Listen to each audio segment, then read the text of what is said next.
जय Hind dear student. आज है 1 अप्रैल और 1 अप्रैल को जितने भी करंट अफेयर्स बनेंगे उसको आज हम कवर करेंगे। यदि आप चैनल में पहली बार आए हैं तो चैनल को सब्सक्राइब कर लीजिएगा। चलिए आज का क्लास शुरू करते हैं। आज का पहला क्वेश्चन है, अंतर्राष्ट्रीय ट्रांसजेंडर दक्षता दिवस कब मनाया जाता है? विकल्प ए 28 मार्च, बी 29 मार्च, सी 30 मार्च, डी 31 मार्च। इसका सही उत्तर है 31 मार्च। 31 मार्च को मनाया जाता है यह दिवस, जिसमें ट्रांसजेंडर लोगों के जीवन और योगदान का जश्न मनाया जा सके। इसे अंतर्राष्ट्रीय ट्रांसजेंडर दिवस कहा जाता है और इसकी स्थापना 2010 में ट्रांसजेंडर अधिकारों की पैरोकार राफेल फेंडल ने की थी। और हाल ही में बता दें कि 31 मार्च को ही एफिल टावर दिवस मनाया जाता है। 31 मार्च को ही विश्व बेकअप दिवस भी मनाया जाता है। अब बात आई है अप्रैल माह की, तो अप्रैल माह में आगामी समय में कौन से इंटरनेशनल दिवस मनाए जाएंगे, चलिए एक नज़र में देख लेते हैं, जो कि परीक्षा के लिए बहुत ज़्यादा महत्वपूर्ण होते हैं। 2 अप्रैल को विश्व ऑटिज्म जागरूकता दिवस मनाया जाएगा। 4 अप्रैल को अंतर्राष्ट्रीय खान जागरूकता दिवस मनाया जाता है। 6 अप्रैल को अंतर्राष्ट्रीय खेल दिवस मनाया जाता है। 7 अप्रैल को विश्व स्वास्थ्य दिवस मनाया जाता है। 11 अप्रैल को विश्व पार्किंसन दिवस मनाया जाता है। 12 अप्रैल को अंतर्राष्ट्रीय मानव अंतरिक्ष उड़ान दिवस मनाया जाता है। तो ये कुछ महत्वपूर्ण दिवस थे जो कि आगामी एग्जाम के लिए महत्वपूर्ण हो सकते हैं। यदि आप चैनल में पहली बार आए हैं तो चैनल को सब्सक्राइब कर लीजिएगा और इसकी PDF चाहिए तो कमेंट बॉक्स में जरूर कीजिएगा कमेंट्स। चलिए अगला महत्वपूर्ण क्वेश्चन है, 30 मार्च 2026 को garden rich ship builders and engineers अर्थात GRSE कोलकाता ने भारतीय नौसेना को निम्न में से कौन से 3 स्वदेशी युद्धपोत सौंपे हैं? विकल्प ए दूनागिरी संशोधक अग्रय, बी विक्रांत चेन्नई कोची, सी शिवालिक कमोटा करमुक्ता, डी तलवार त्रिशूल रणवीर। इसका सही आंसर है डियर स्टूडेंट दूनागिरी संशोधक और अग्रय नामक 3 जहाज सौंपे हैं। ये जहाज सौंपने वाली जो कंपनी है इसका नाम है garden rich ship builders and engineers, जो कहाँ पर स्थित है? कोलकाता में स्थित है। और कब ये 3 जहाज सौंपे गए हैं भारतीय सेना को? तो 30 मार्च 2026 को ये 3 जहाज सौंपे गए हैं। इनका नाम याद रखिएगा, दूनागिरी संशोधक और अग्रय। और ये आत्मनिर्भर भारत मेक इन इंडिया कार्यक्रम के तहत ये शिपयार्ड यानी जहाज बनाए गए हैं। दूनागिरी जो इसके बारे में बता दें कि दूनागिरी जो जहाज है ये प्रोजेक्ट 17A की steth guidance missile BrahMos missile के साथ लेस है। दूनागिरी जो जहाज है उसमें ब्रह्मोस मिसाइल एड है। और अग्रय जो जहाज है यह पनडुब्बी रोधी युद्धपोत के साथ तटीय सुरक्षा के लिए इसे बनाया गया है। और संशोधक जो जहाज है इसमें हाइड्रोग्राफिक सर्वे और समुद्री मानचित्रण पोत है, जो कि मानचित्रण का कार्य करेगा। अब बात करते हैं इसका उद्देश्य क्या है। तो इसका उद्देश्य है नौसेना की मारक क्षमता, निगरानी और तटीय रक्षा को मजबूत करने के लिए ये मेक इन इंडिया के तहत ये जहाज बनाए गए हैं, जो कि कलकत्ता स्थित garden rich ship builders and engineers company ने इसे बनाया है। इसका नाम जरूर याद रखिएगा डियर स्टूडेंट कि कौन कौन से जहाज है, दूनागिरी, संशोधक और अग्रय। अगला महत्वपूर्ण क्वेश्चन, अगला क्वेश्चन है, नोएडा अंतर्राष्ट्रीय हवाई अड्डा NIA ने अपनी स्मार्ट बिजली वितरण और जल प्रबंधन प्रणालियों के लिए किस कंपनी के साथ साझेदारी की? विकल्प A Siemens, B ABB, C Larsen and Toubro, D Schneider Electric. इसका जो सही आंसर है डियर स्टूडेंट वह है ABB।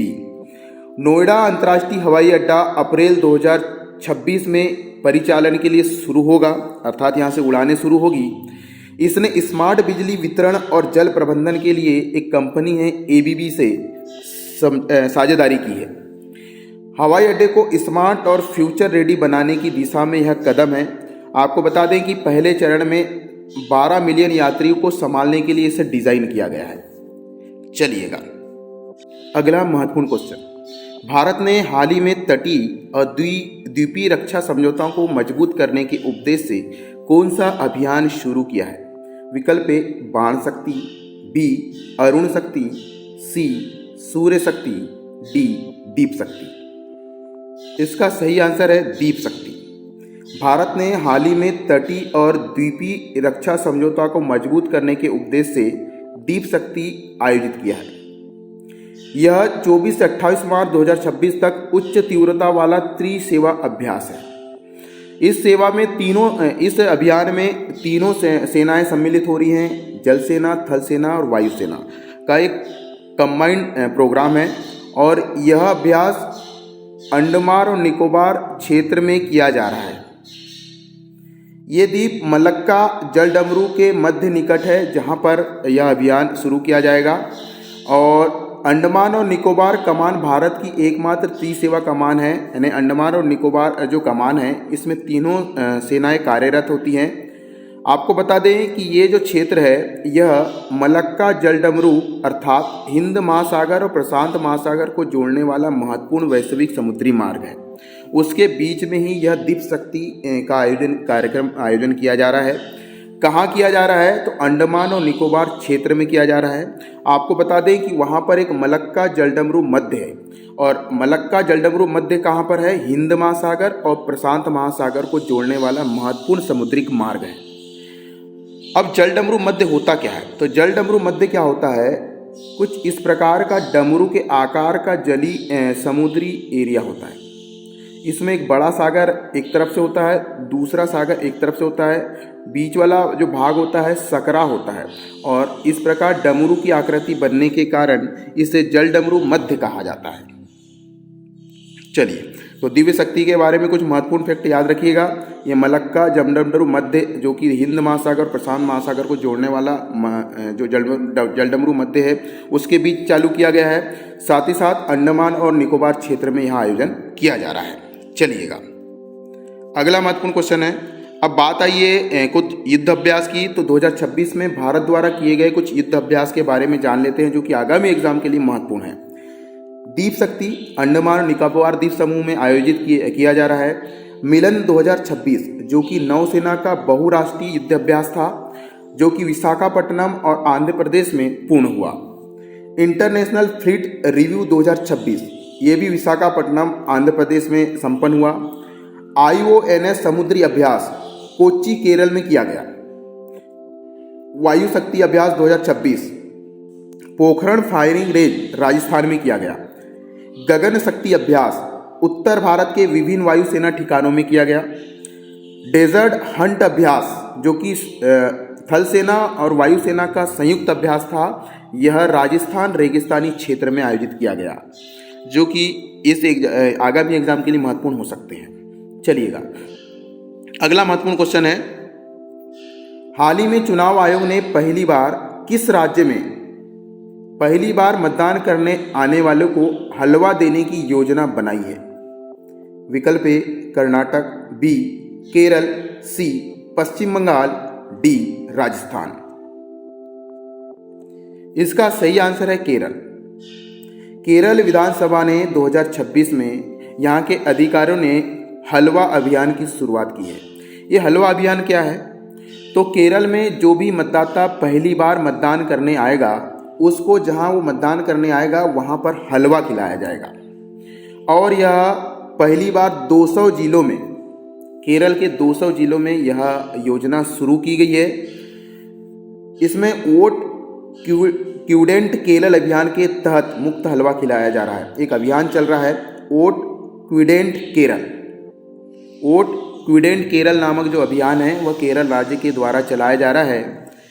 मतदाताओं को लुभाने के लिए ज़्यादा से ज़्यादा मतदान हो, इसलिए सरकार ने वोट क्यूडेंट केरल अभियान की शुरुआत की है चुनावी अधिकारियों ने। चलिएगा, हाँ, इसका टैगलाइन भी जारी किया है। केरल ने जो वोट क्यूडेंट केरल अभियान जो शुरू किया है इसकी टैगलाइन है आपकी नागरिक यात्रा की एक मीठी शुरुआत। टैगलाइन याद रखिएगा, आपकी नागरिक यात्रा की एक मीठी शुरुआत, जो कि केरल के विधानसभा चुनाव के लिए चुनाव अधिकारी ने टैगलाइन जारी किया है। अब बात आई है केरल की, तो केरल की सीमाएं किस किस राज्य से छूती है? तो इधर आप देख सकते हैं तमिलनाडु जो कि पूर्व में है, और इधर पूर्व में ही कर्नाटक भी केरल से जुड़ा हुआ है। इंडियन यहाँ पर सागर है, आप देख सकते हैं। केरल की बात आई है जो कि भारत के दक्षिण पश्चिम तट पर स्थित राज्य है। केरल की राजधानी तिरुवनंतपुरम है। केरल के वर्तमान मुख्यमंत्री है पिनरई विजयन। यह राज्य तमिलनाडु और कर्नाटक से घिरा हुआ है और 1 नवंबर 1956 को यह राज्य बना था, जो कि भाषी आधार पर बनाया गया था। तो केरल के बारे में इंपॉर्टेंट फैक्ट थे जो आगामी एग्जाम के लिए महत्वपूर्ण हो सकते हैं।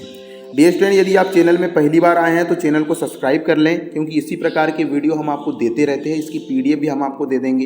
इस वीडियो को लाइक करें, चैनल को सब्सक्राइब करें, ज़्यादा से ज़्यादा शेयर करें। चलिएगा,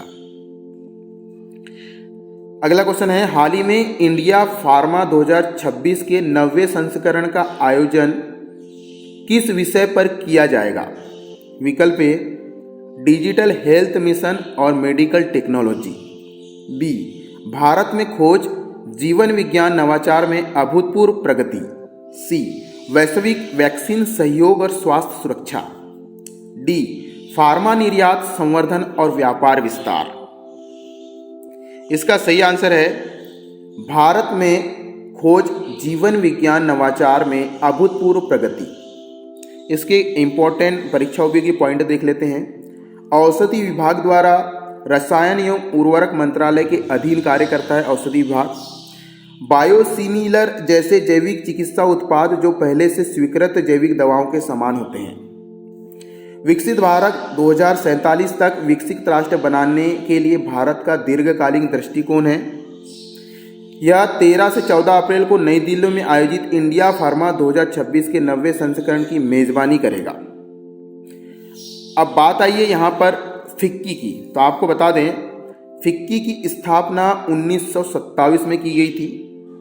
फिक्की का मुख्यालय नई दिल्ली में है और फिक्की के वर्तमान जो अध्यक्ष हैं वो है अनंत गोयनका। ठीक है डियर स्टूडेंट, चलिएगा अगला क्वेश्चन है, भारत सरकार ने इलेक्ट्रॉनिक्स घटक विनिर्माण योजना अर्थात ECMC के तहत भारत के पहले रेयर अर्थ मैग्नेट प्लांट सहित कितने करोड़ रुपए की इलेक्ट्रॉनिक्स विनिर्माण योजनाओं को मंजूरी दी है? विकल्प ए 5,104 करोड़, बी 6,500 करोड़, सी 7,104 करोड़, डी 8,200 करोड़। इसका सही आंसर है 7,104 करोड़। इलेक्ट्रॉनिक घटक विनिर्माण योजना अर्थात ECMS के तहत 29 परियोजनाओं को मंजूरी दी गई है और इसमें कुल निवेश होगा 7,104 करोड़ और यह भारत का पहला रेयर अर्थ स्थायी चुंबक प्लांट होगा। यहाँ पर भारत का इस प्रकार का पहला प्लांट है और प्लांट को स्थापित करने वाली कंपनी का नाम पूछता है तो इसे Lohum clean take private limited द्वारा स्थापित किया जाएगा। इससे होगा क्या, तो इससे लगभग 14,000 से ज़्यादा नौकरियां मिलेगी। और इसमें बनेगा क्या, तो iron battery cell, flexible PCB, connector, display modules आदि जो बाहर से मंगाते थे, विदेश से, खासतौर से चीन से मंगाते थे, तो अब ये हमारे देश में ही उत्पादित किए जाएंगे, बनाए जाएंगे।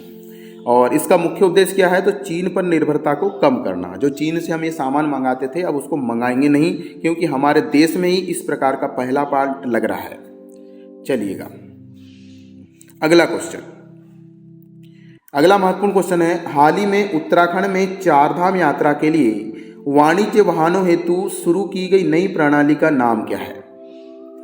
ए ब्लू पास प्रणाली, बी ग्रीन कार्ड प्रणाली, सी यात्रा सुरक्षा कार्ड, डी स्मार्ट वाहन योजना। इसका सही आंसर है ग्रीन कार्ड प्रणाली। उत्तराखंड में चारधाम यात्रा के लिए वाणिज्य यात्री वाहनों हेतु ग्रीन कार्ड प्रणाली लागू की गई है। अब इसका उद्देश्य क्या है, तो यात्रा का सुरक्षित और सुचारू संचालन करना इसका मुख्य उद्देश्य है और इसका उद्घाटन किया है परिवहन मंत्री प्रदीप बत्रा ने। और कहाँ से किया है, तो रोशनबाद हरिद्वार से उद्घाटन किया है। ग्रीन कार्ड से वाहन की तकनीकी फिटनेस और सुरक्षा प्रमाणित होगी और तो याद रखिएगा, ग्रीन कार्ड प्रणाली कहाँ शुरू की गई है? उत्तराखंड में। बात उत्तराखंड की आई है तो उत्तराखंड से संबंधित कुछ महत्वपूर्ण फैक्ट देख लेते हैं जो कि एग्जाम से संबंधित हो सकते हैं।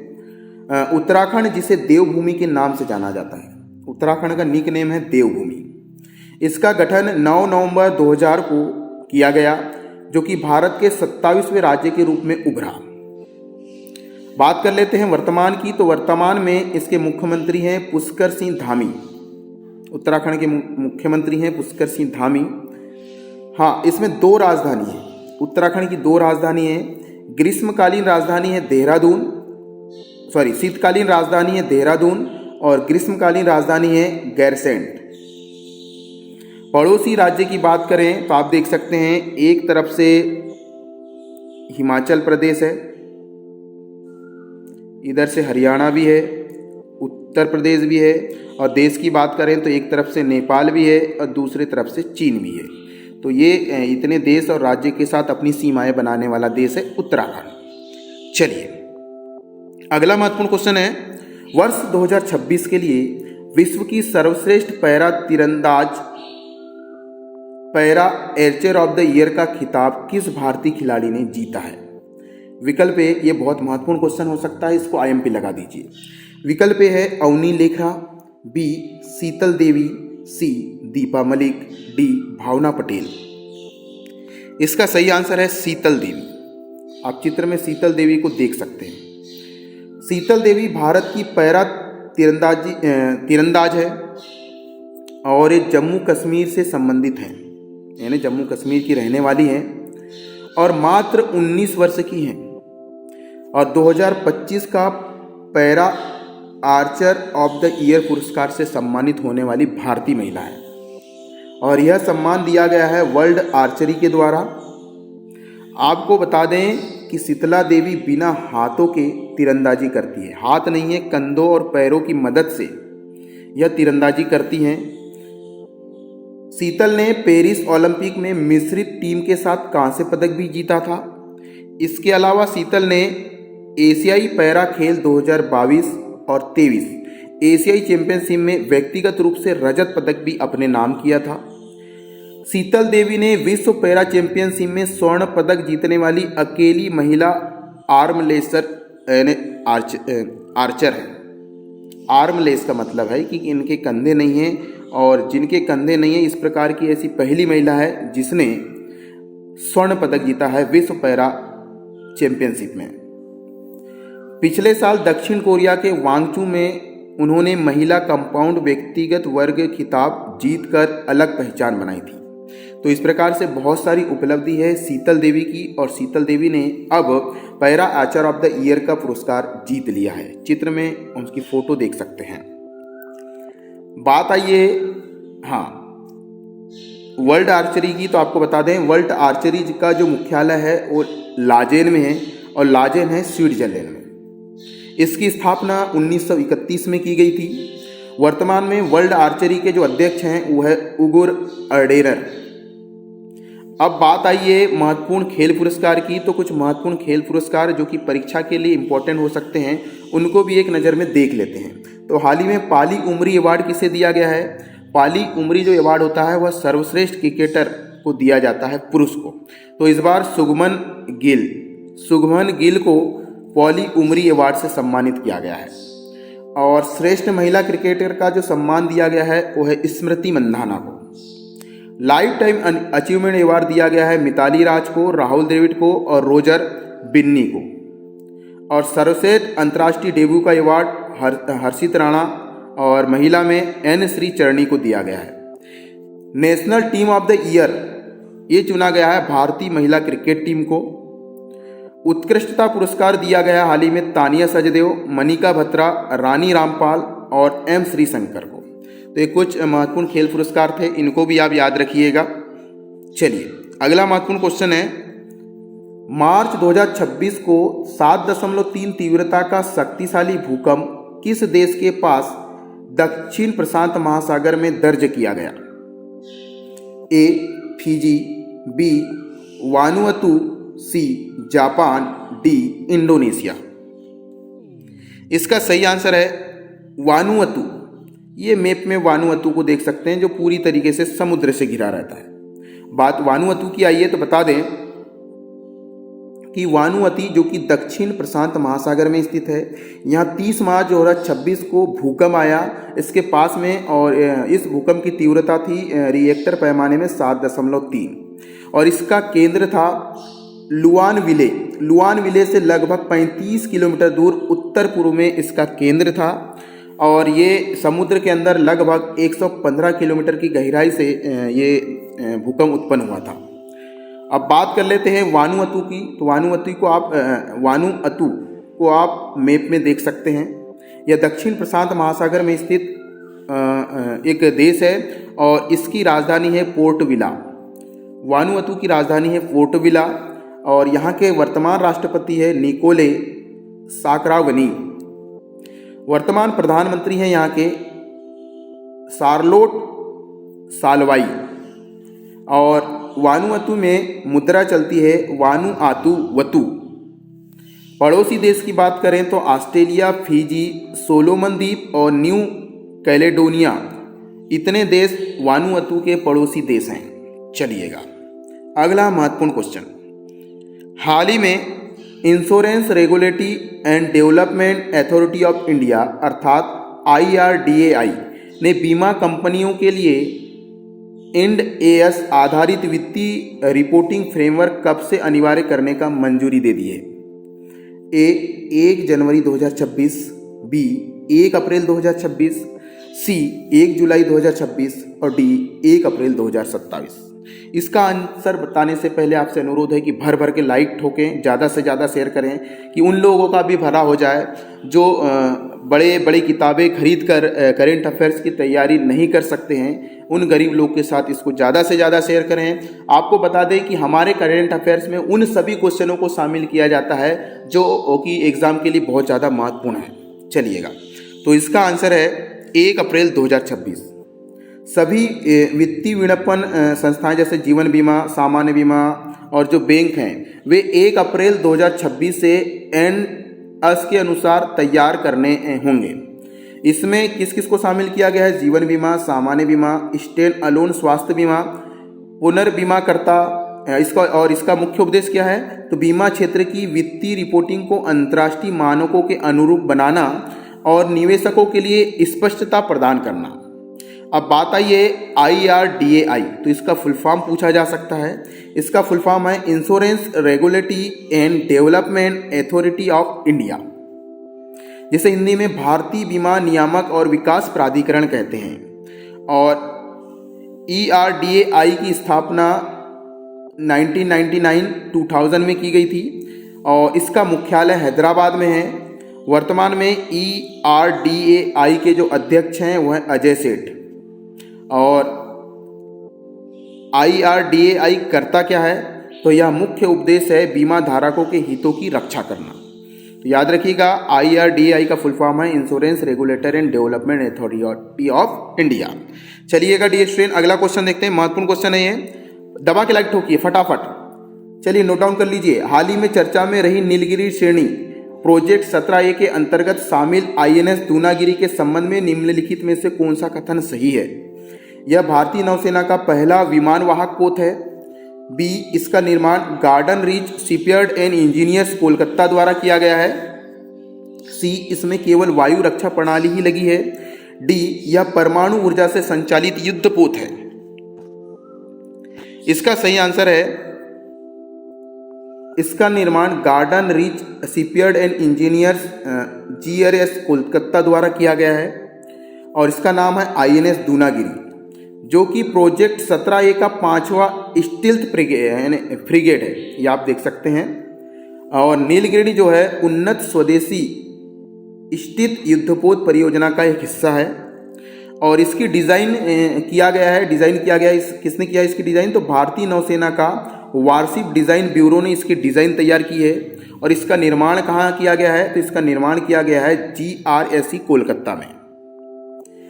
आपको बता दें कि यह पुराने लिएंडर श्रेणी के INS दूनागिरी का आधुनिक संस्करण है, डेवलप्ड संस्करण है। और बता दें कि यह कम यानी डीजल इंजन से भी चलेगा और यह गैस टरबाइन से भी चलेगा। जब कम गति संचालित करना है तो डीजल से चल जाएगा और तेज गति करना है तो यह गैस टरबाइन से भी चलेगा। आपको बता दें कि इस INS दूनागिरी में ब्रह्मोस मिसाइल भी इंक्लूड है और ब्रह्मोस मिसाइल हम भारत रूस द्वारा विकसित सुपरसोनिक क्रूज मिसाइल है जो कि हवा में मध्यम दूरी की सतह से हवा में मार करने वाली एक रक्षा प्रणाली है ब्रह्मोस, और ब्रह्मोस भी इसे INS दूनागिरी के साथ अटैच है। चलिए अगला क्वेश्चन, भारतीय नौसेना को सौंपा गया पनडुब्बी रोधी उथले जलयान ASWC अग्रे मुख्य रूप से किस उद्देश्य के लिए डिजाइन किया गया है? विकल्प ए लंबी दूरी की मिसाइल तैनाती, बी विमान वाहक पोत सुरक्षा, सी उथले तटीय जल क्षेत्रों में पनडुब्बी रोधी युद्ध और निगरानी, डी समुद्री व्यापार परिवहन। तो डियर स्टूडेंट, इसका सही उत्तर है उथले तटीय जल क्षेत्रों में पनडुब्बी रोधी युद्ध और निगरानी करना। यहाँ पर एक शब्द आया है ASW और SWC, तो इसका फुल फॉर्म है anti submarine warfare shallow water craft. अब ये करेगा क्या कि जो उथले क्षेत्र होते हैं, उभरे हुए जो क्षेत्र होते हैं, वहाँ पर कुछ कुछ जहाज का जाना कठिन होता था और इस कठिनता को दूर करने के लिए नया जहाज बनाया गया है जिसका नाम रखा गया है अगरे। ये अगरे जो है नौसेना में शामिल हो गया है और एक करेगा क्या, जो उथले भाग रहते हैं यानी ऊपरी भाग होते हैं समुद्र के, वहाँ पर पहुँच करके पनडुब्बी से, दुश्मनों की पनडुब्बी से हमारे देश की रक्षा करेगा और दुश्मन देश से आने वाले जितने भी जहाज है उस पर निगरानी रखेगा। याद रखिएगा इसका नाम अगरे रखा गया है। हाँ, इसमें वाटर जेट प्रणोदन प्रणाली लगी गई है। इस तकनीक से लैस सबसे बड़ा भारतीय नौसैनिक युद्धपोत है जिसमें वाटर जेट प्रणाली लगी गई है। वाटर जेट के मदद से भी इसे आगे बढ़ाया जा सकता है। उन्नत सेलो वाटर सोनर सिस्टम भी इसमें लगा गया है जो कि पानी के नीचे खतरों का पता लगा सकता है।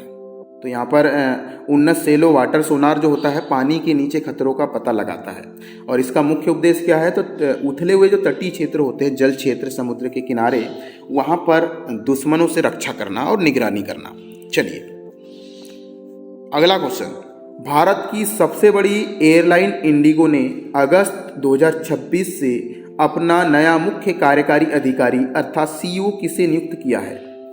A Peter Albers, B Willy Walsh, C Tony Fernandes, D Akbar Al Baqar.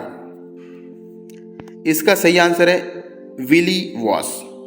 Indigo जो कि भारत की सबसे बड़ी एयरलाइन है, इसकी घरेलू बाजार में लगभग 65% हिस्सेदारी है और विली वॉस अगस्त 2026 में इंडिगो के CEO पद का कार्यभार संभालेंगे। वे पहले अंतर्राष्ट्रीय हवाई परिसंघ के प्रमुख रह चुके हैं जो कि IATA कहलाता है और अब ये इंडिगो के प्रमुख होंगे। उनकी नियुक्ति पीटर एल्बर्स के इस्तीफे के बाद की गई है। ये कुछ महत्वपूर्ण एग्जाम संबंधित पॉइंट थे, इसको याद रखिएगा। ये फोटो में आप देख सकते हैं विली वॉस जी को। अगला, अब अन्य नियुक्तियां देख लेते हैं जो कि 2026 में की गई है और आगामी एग्जाम के लिए महत्वपूर्ण हो सकती है। तो इंडिगो के CEO कौन बने हैं? Willie was. और DGCA के महानिदेशक बने हैं वीर विक्रम यादव।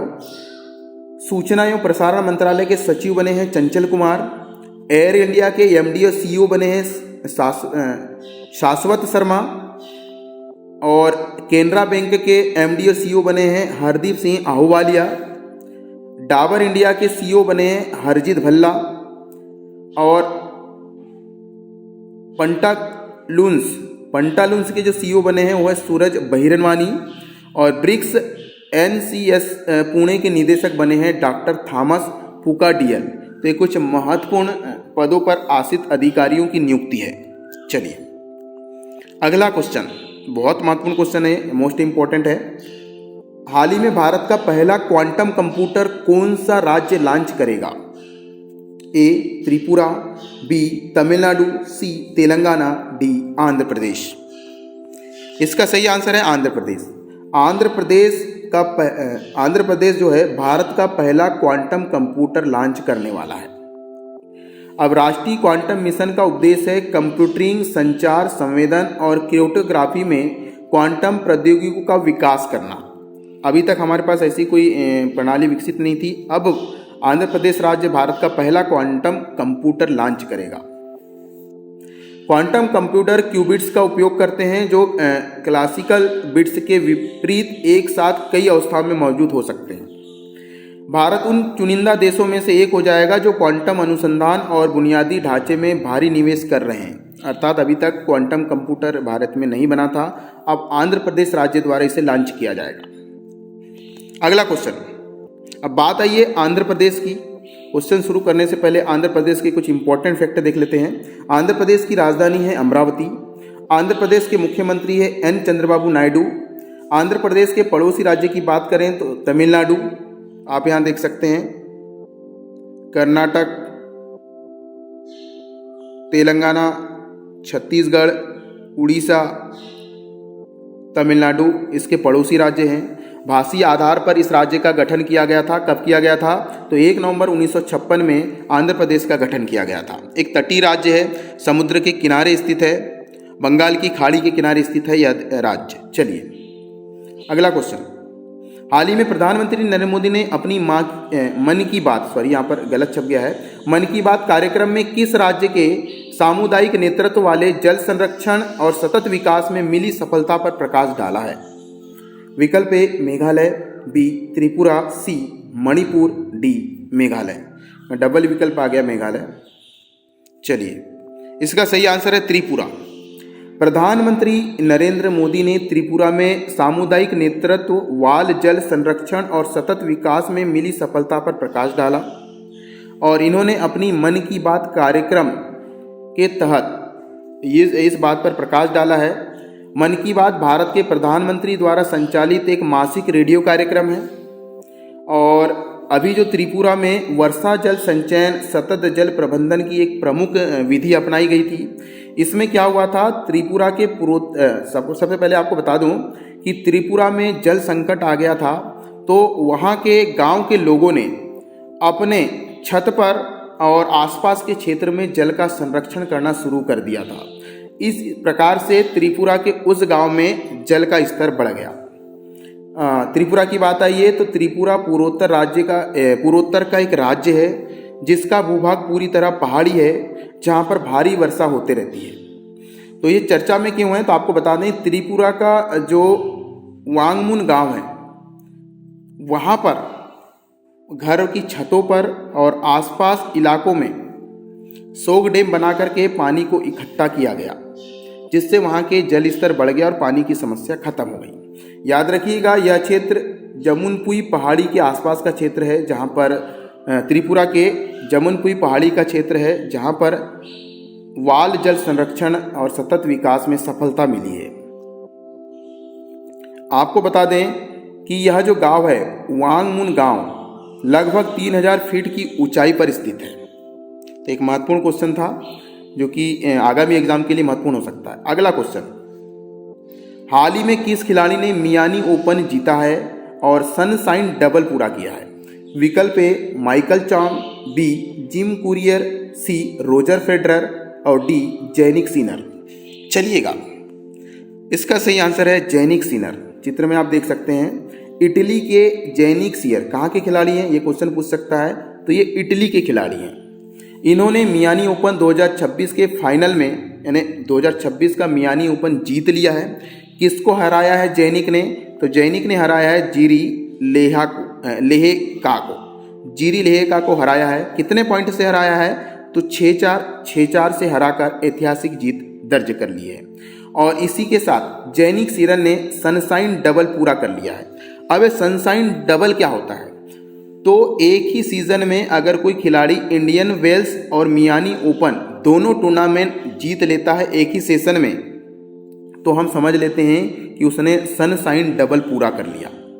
और इस बार जैनिक सिनर ने ऐसा कारनामा कर लिया है। इन्होंने इंडियन वेल्स और मियामी ओपन दोनों जीत लिया है, अर्थात उन्होंने सनशाइन डबल को पूरा कर लिया है। उन्होंने रोजर फेडरर के बाद यह कारनामा किया है। अब सनशाइन डबल पूरा करने वाले ये 8वें खिलाड़ी बन गए हैं। ग्रैंड स्लैम के बाद एटीपी मास्टर 1000 टूर्नामेंट सबसे प्रतिष्ठित आयोजनों में से एक माना जाता है, मियामी ओपन। और जेनिक सियर के पहले रोजर फेडरर ने आखिरी बार 2017 में सनशाइन डबल पूरा किया था, रोजर फेडरर ने।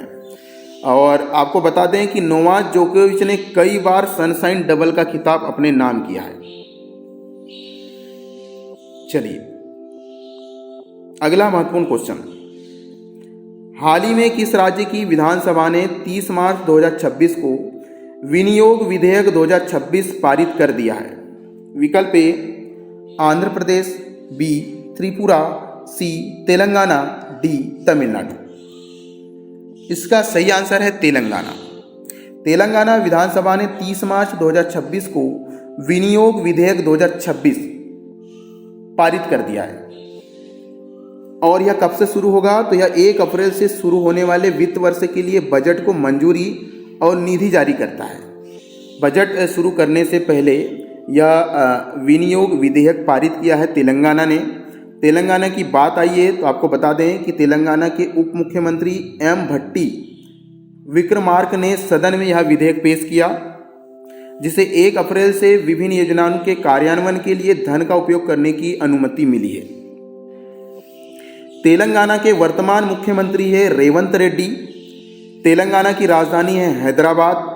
तेलंगाना की स्थापना 2 जून 2014 को हुई थी। तेलंगाना के पड़ोसी राज्य देख लेते हैं। यहाँ आप देख सकते हैं महाराष्ट्र है, इधर छत्तीसगढ़ है, नीचे में आंध्र प्रदेश है और पश्चिम में कर्नाटक है। तो तेलंगाना के इंपॉर्टेंट फैक्टर बता दिए हैं हमने, जो कि आगामी एग्जाम के लिए महत्वपूर्ण हो सकते हैं। अगला महत्वपूर्ण क्वेश्चन, हाल ही में भारत ने अपनी पहली पूर्णतः डिजिटल जनगणना कब से प्रारंभ की जा रही है? ए 1 अप्रैल 2026, बी 2 अप्रैल 2026, सी 3 अप्रैल 2026, डी 4 अप्रैल 2026। इसका सही आंसर है 1 अप्रैल 2026। डिजिटल जनगणना 2027 का पहला चरण 1 अप्रैल 2026 से शुरू किया जाएगा। आपको बता दें कि यह जनगणना जनगणना 16वीं है, भारत की 16वीं है और स्वतंत्रता के बाद होने वाली 8वीं जनगणना है। और इस जनगणना में पहली बार मोबाइल में डाटा, एक मोबाइल एप्लीकेशन होगा जिसमें जनगणना किया जाएगा अधिकारियों के माध्यम से, कर्मचारियों के माध्यम से एक मोबाइल ऐप में। तो इस प्रकार की जनगणना पहली बार हो रही है कि मोबाइल ऐप में जनगणना की जाएगी। यह 16 भाषा में उपलब्ध रहेगा यह ऐप, और एक सुरक्षित ऑनलाइन पोर्टल के माध्यम से विवरण जमा कर सकेंगे। हाँ, जलवायु संबंधित बाधाओं में ध्यान रखते हुए लद्दाख और जम्मू कश्मीर, हिमाचल प्रदेश, उत्तराखंड के कुछ हिस्सों में जहाँ पर मौसम का परिवर्तन होते रहता है, वहाँ पर 1 अक्टूबर 2026 से जनगणना शुरू की जाएगी। भारत की पहली जनगणना की बात करें तो 1872 में आयोजित की गई थी और 1881 से नियमित रूप से हर 10 वर्ष में जनगणना की जा रही है। इसका पहला चरण अप्रैल से सितंबर 2026 तक चलेगा। दूसरा चरण जो कि फरवरी 2027 से निर्धारित होगा, चालू होगा। आपको बता दें कि भारत में जनगणना का संचालन जनगणना अधिनियम 1948 द्वारा नियंत्रित होता है और इसे भारत का सांख्यिकी विभाग जारी करता है। जनगणना 2027 में पहली बार स्वगणना प्रणाली शुरू की गई है। याद रखिएगा, रजिस्ट्रार जनरल और जनगणना आयुक्त गृह मंत्रालय के अधीन कार्य करते हैं। चलिए अगला महत्वपूर्ण क्वेश्चन, हाल ही में इंडिया स्किल राष्ट्रीय प्रतियोगिता 2025-26 का शुभारंभ कहाँ किया गया? ए हैदराबाद, बी लखनऊ, सी ग्रेटर नोएडा, डी नई दिल्ली। इसका सही आंसर है ग्रेटर नोएडा। इंडिया स्किल राष्ट्रीय प्रतियोगिता 2025-26 का शुभारंभ ग्रेटर नोएडा में किया गया। यह प्रतियोगिता कौशल विकास एवं उद्यमिता मंत्रालय के तत्वावधान में आयोजित की गई है। प्रतियोगिता को राष्ट्रीय कौशल विकास निगम अर्थात NSDC का समर्थन प्राप्त है। इस प्रतियोगिता में होगा क्या, तो इस प्रतियोगिता में 650 से ज़्यादा युवा प्रतिभागी इसमें हिस्सा लेंगे और प्रतिभागी 63 कौशल श्रेणियों में प्रतिस्पर्धा करेंगे। प्रतियोगिता का मुख्य उद्देश्य है भविष्य के लिए एक कुशल कार्यबल तैयार करना। इस उद्घाटन समारोह में कौशल विकास उद्यमिता मंत्रालय के सचिव देबाश्री मुखर्जी इसके में मुख्य प्रवक्ता थे और प्रतियोगिता भारत की वर्ल्ड स्किल संघाई 2026 की तैयारी का एक हिस्सा है। इसमें होगा क्या, तो वर्ल्ड स्किल्स प्रतियोगिता को याद रखिएगा कौशल का ओलंपिक भी कहा जाता है, जिसमें कौशल सिखाया जाता है। इससे फायदा क्या होगा, तो राष्ट्रीय प्रतियोगिता के वर्ल्ड स्किल 2026 सिंघई में भारत का प्रतिनिधित्व करेंगे।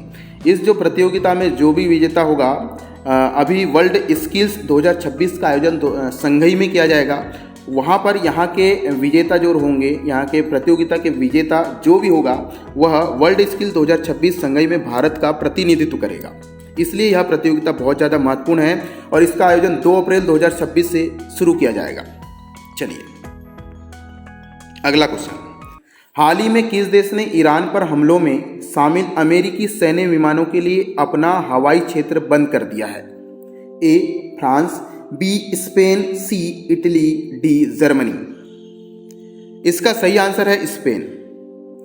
इस देश का नाम है स्पेन। स्पेन ने अमेरिकी सैन्य विमानों के लिए हवाई क्षेत्र बंद कर दिए। इसका कारण यह है कि ईरान पर हमलों में अमेरिका की सैन्य कार्रवाई, ईरान पर जो हमले हुए थे उसमें अमेरिका ने अपनी सैन्य कार्रवाई किया था, इसीलिए अब स्पेन ने अमेरिकी सैन्य विमानों के लिए हवाई क्षेत्र बंद कर दिया है। बात करें स्पेन की, तो स्पेन की राजधानी मैड्रिड है। वर्तमान में इनके प्रधानमंत्री है पेड्रो साnchez। और बात करें स्पेन की, तो स्पेन के पड़ोसी देश है फ्रांस। ये देख सकते हैं फ्रांस उत्तर पूर्व में है, पुर्तगाल भी है और साथ ही साथ अंडोरा भी इसके मुख्य पड़ोसी देश हैं। चलिए अगला क्वेश्चन, हाल ही में वित्त वर्ष 2026-27 के लिए केंद्र सरकार की पहाड़ों का गौरव योजना के तहत निम्न में से किस राज्य को वित्तीय आवंटन प्राप्त हुआ है? ए नागालैंड, बी हिमाचल प्रदेश, सी अरुणाचल प्रदेश, डी उत्तराखंड। इसका सही आंसर है नागालैंड। पहाड़ों का गौरव योजना पहाड़ी राज्यों के लिए विशेष विकास सहायता की एक पहल है। इसमें क्या होता है, तो यह योजना राज्यों को पूंजी निवेश के लिए विशेष सहायता प्रदान करती है, आर्थिक मदद करती है और इस योजना का उद्देश्य है पूंजीगत व्यय को बढ़ाना और संतुलित क्षेत्रीय विकास करना। क्योंकि क्या है, पहाड़ी देश पीछे रह जाते हैं, उनका विकास नहीं हो पाता, इसीलिए पहाड़ों का गौरव नामक योजना हमारे सरकार ने शुरू की है, भारत सरकार ने, जिससे कि पहाड़ी देश का भी, पहाड़ी राज्यों का भी विकास हो सके। इसमें 9 राज्यों के लिए कुल 25,000 करोड़ रुपए की आवंटन की घोषणा की गई है।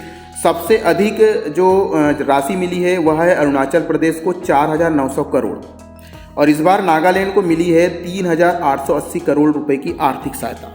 बात आई है नागालैंड की, तो नागालैंड की राजधानी है कोहिमा। नागालैंड के मुख्यमंत्री है नेफ्यू रियो। नागालैंड की राज्यपाल हैं एल गणेशन और नागालैंड के पड़ोसी राज्य आप देख सकते हैं कि उत्तर पश्चिम से असम, दक्षिण से मणिपुर और पूर्व से म्यांमार देश इसकी सीमा बनाते हैं। बात करते हैं नागालैंड की स्थापना की, तो नागालैंड की स्थापना 1 दिसंबर 1963 को हुई थी। चलिए, भारत के मैप में नागालैंड यहाँ लोकेटेड है। चलिए अगला महत्वपूर्ण question, Spanish para badminton international 2026 level 1 Toledo में भारत के पैरालंपिक चैंपियन प्रमोद भगत ने कौन सा प्रदर्शन किया है? ए 2 स्वर्ण 1 कांस्य पदक जीते हैं, 1 स्वर्ण 2 रजत पदक जीते हैं, 3 स्वर्ण पदक जीते हैं, डी केवल 1 रजत पदक जीता है। इसका सही आंसर है 1 स्वर्ण और 2 रजत पदक जीते हैं। यह प्रतियोगिता स्पेनिश पैरा बैडमिंटन इंटरनेशनल 2026 है, जो कि लेवल 1 है और कहाँ आयोजित हो रही है? टोलेडो स्पेन में। इसमें भारत के जो हैं प्रमोद भगत, इन्होंने 1 स्वर्ण और 2 रजत पदक जीता है। इन्होंने मिश्रित युगल में स्वर्ण पदक जीता है और मिश्रित युगल में जो कि महिला और पुरुष के साथ खेली जाती है, उनकी साथी रही थी मनीषा रामदास। और फाइनल में इन्हें किस जोड़ी को हराया है, तो नितेश कुमार और धुला सिम्थी मुरुगेसन की जोड़ी को हराया है। चलिए आपको बता दें कि नितेश जो कुमार है, उन्होंने एकल प्रतियोगिता में स्वर्ण जीता है, ये आप देख सकते हैं चित्र में। और मानसी जोशी और थुला सिम्थी मुरुगेन ने महिला युगल का स्वर्ण पदक जीता है। थुला सिम्थी मुरुगेन महिला एकल का भी स्वर्ण पदक जीती हैं और मनीषा रामदास ने महिला एकल का रजत पदक जीता है। तो स्पेनिश पैरा बैडमिंटन इंटरनेशनल 2026 की ये विजेता हैं, इनका नाम याद रखिएगा। चलिए अगला महत्वपूर्ण क्वेश्चन है, हाल ही में QS world university ranking by subject में ISM धनबाद को मिनरल और माइनिंग इंजीनियरिंग श्रेणी में कौन सा स्थान प्राप्त हुआ है? A 18वां, B 19वां, C 20वां, D 21वां। इसका सही आंसर है 21वां। QR world university ranking by subject 2025 में ISM धनबाद ने मिनरल एंड माइनिंग इंजीनियरिंग में 21वां स्थान प्राप्त किया है।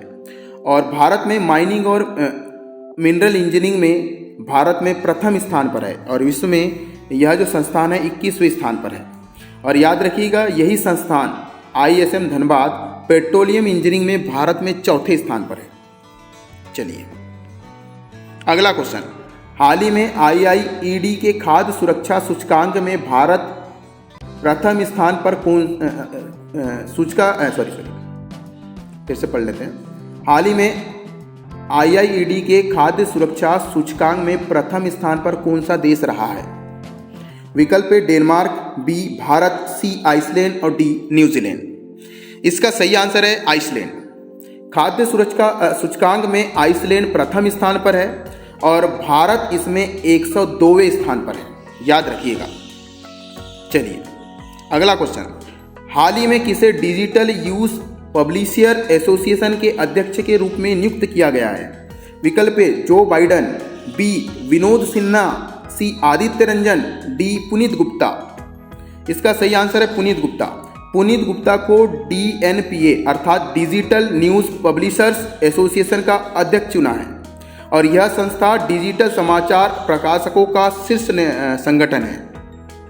अगला, हाल ही में महिला और ट्रांसजेंडर ऑटो चालकों के लिए दुर्गा योजना का कहाँ शुरू की गई है? विकल्प ए Madhya Pradesh, B Gujarat, C Delhi, D Karnataka. इसका सही आंसर है दिल्ली। महिलाओं और ट्रांसजेंडर को रोजगार देना और ई वाहन को बढ़ावा देना इसका मुख्य उद्देश्य है और इस योजना का नाम है दुर्गा योजना, जो कि दिल्ली सरकार द्वारा शुरू की गई है। तो आज के करंट अफेयर्स की क्लास यहीं पर समाप्त करते हैं। आशा है वीडियो आपको पसंद आया होगा। इस वीडियो को ज़्यादा से ज़्यादा शेयर करें। इसकी PDF चाहिए तो कमेंट बॉक्स में कमेंट करें। जय हिंद।